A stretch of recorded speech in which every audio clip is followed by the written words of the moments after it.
For 5,000 years, pretty much every major civilization on Earth, we're talking the Egyptians, the Romans, the British Empire, they all agreed on one simple thing: gold is money.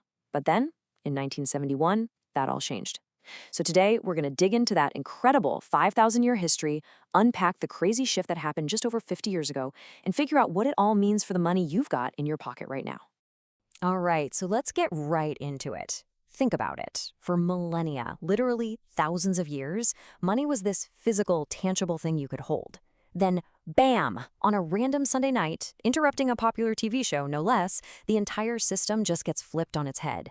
This wasn't some slow, gradual change. It was a sudden, sharp break from all of human history. So the big question is, what on earth happened that night?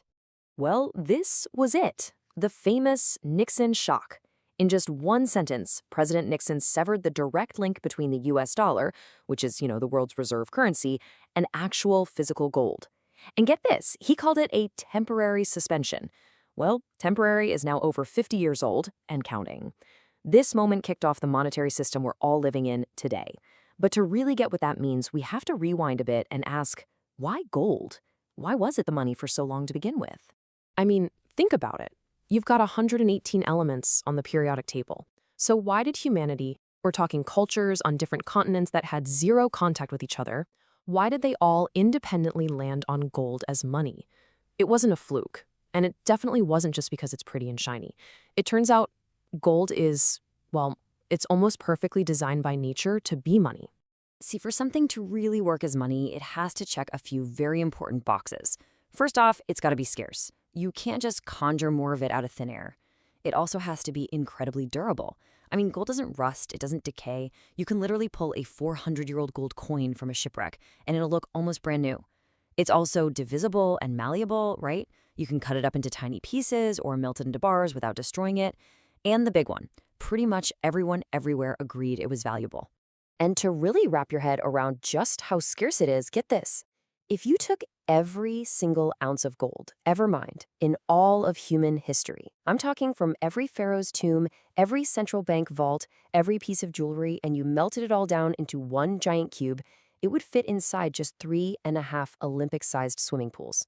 That's it, for the entire planet. That physical limit, that's the whole point. And here's an amazing example of gold's power to just hold its value over time. 2,000 years ago, a Roman centurion got paid about 1 ounce of gold a month. With that, he could buy himself a nice toga, a leather belt, some sandals, the whole professional getup. Okay, now fast forward to today. That same 1 ounce of gold, it'll still buy you a high-quality professional outfit, a nice suit, good shoes, a belt. Gold didn't get magically more valuable. It just held on to its purchasing power while all the paper currencies around it fell apart. So because gold was so reliable, countries eventually created a formal system around it called the gold standard. Think of it like a giant anchor for the entire global financial system. It gave everything incredible stability. But, anchors have a downside, right? They hold you in place. And that created some pretty big problems for modern governments that really wanted to spend more money. Okay, so here's the most important thing to understand about the gold standard. Your paper money wasn't just paper. It was basically a receipt, a claim check for a specific amount of physical gold sitting in a vault somewhere. If you had a dollar bill, you could actually walk into a bank and trade it for a little bit of gold. And that meant governments couldn't just fire up the printing presses whenever they felt like it. If they wanted to create more dollars, they had to go out and get more gold first. It was a hard limit. But that kind of discipline, well, it creates a lot of tension. Wars, for example, are crazy expensive. During World War I, countries started to pull against that anchor, temporarily ditching the gold standard so they could print money to fund their armies. Then, in 1933, smack in the middle of the Great Depression, the US government actually banned private citizens from owning gold.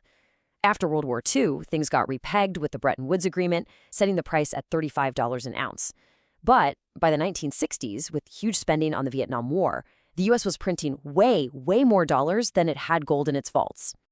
And this is where things got really cinematic. France was watching all this and realized the US was printing way too many dollars. So they decided to call America's bluff. And they didn't just send a strongly worded letter. No, they sent a warship to New York Harbor to physically pick up their gold bars. I'm not kidding, this wasn't a metaphor. It was a literal bank run on the United States of America. And that move, It basically forced President Nixon's hand and led directly to that bombshell speech on that Sunday night. And just like that, the 5,000-year-old system was over. The world entered a brand new era. We shifted from money backed by a real physical thing to something called a fiat system. Fiat is just a Latin word that means by decree or let it be done. Basically, our money has value today simply because the government says it does. That's it. So for the first time in 5 millennia, the entire global financial system is running on one massive experiment. An experiment based purely on trust. So yeah, the anchor was officially cut. The core difference really comes down to this. With the gold standard, creating money was limited by physical reality. You had to have the gold. But in our fiat system today, the only limit is policy and, well, self-control. The value of the money in your bank account rests entirely on your faith that the government will keep its promise not to print it into oblivion. So how has this great experiment been going for the last 50-plus years? Well, since the link to gold was severed back in '71, the US dollar has lost about 93% of its purchasing power. Let me say that again, 93%. A dollar you saved back then is worth maybe 7 cents today. It's this slow, quiet bleed out of value happening every single year. And that quiet bleed out, it's not so quiet anymore. The pace has accelerated like crazy. Just look at this statistic because it is absolutely mind-blowing. In just 18 months after the 2020 crisis, the US created 40% of all the dollars that existed in history up to that point. That is what unlimited money creation actually looks like. It shows you the flexibility of the system for sure, but man, does it ever show you the danger too. Okay, so this all brings us to a really fascinating paradox, a huge contradiction at the heart of the modern financial world. For decades, if you listen to what public officials say, they pretty much dismiss gold. But if you ignore their words and just look at what they do, you get a very, very different picture. Right. This is the official talking point you always hear, tracing back to the famous economist John Maynard Keynes, that gold is just a barbarous relic. You know, it's an old-fashioned pet rock that has no real place in our fancy, modern, digital financial system. But is that what the people running the system really believe? Because their actions scream the complete opposite. Central banks, and I'm talking about the very institutions that have the power to create paper money out of thin air, have been buying physical gold at the fastest pace in over half a century. They are stockpiling record amounts of the one thing they publicly call a relic. And this isn't just 1 or 2 countries either. It is a massive global trend. So what gives? Why are they doing this? Well, it seems to boil down to 3 big reasons. First is something called de-dollarization. Basically, countries want to be less dependent on the US dollar. Second, sanctions.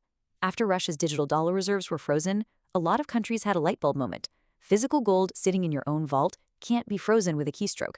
And third, it's insurance against absolutely staggering amounts of government debt. Just look at the US, adding $1 trillion of new debt every 100 days. That's a powerful incentive to own something real. So, what does this mean for gold's price? There's this interesting theory called the golden constant. The basic idea is that even though the dollar price of gold, that blue line, can go all over the place, its real purchasing power tends to always drift back to a long-term average, which you see there in orange. Think of the orange line as its true gravity, and the blue line is just all the noise and volatility around it. But, and this is a really important but, long-term does not mean it's a smooth ride. Not at all. The real inflation-adjusted price can swing way above or way below that average for years at a time. It's super volatile. And that's exactly why most people don't see gold as a short-term trade, but as a store of value for the long, long haul. So this really gets to the heart of it. What is gold's true role today? Look, in a real crisis, you're probably not going to use a gold coin to buy a loaf of bread. It's just too valuable. Its real job is to act as collapse insurance. It's the one asset that has a track record of surviving when monetary systems get completely reset. In a way, it's a 5,000-year-old lie detector for governments. Its price tells you the truth about what's really happening to the value of their money. And that really leaves us right here, in the middle of this 50-year-old experiment, facing a fundamental choice. Do we want the flexibility of a system that's based on a promise? A system that allows for massive spending but comes with the constant risk of devaluing our money? Or do we want the hard certainty of a system based on physical scarcity, one that offers discipline but can also be really restrictive? For 5,000 years, humanity chose scarcity. For the last 50 or so, we've been living on the promise. The real question is, which system is going to win out in the end?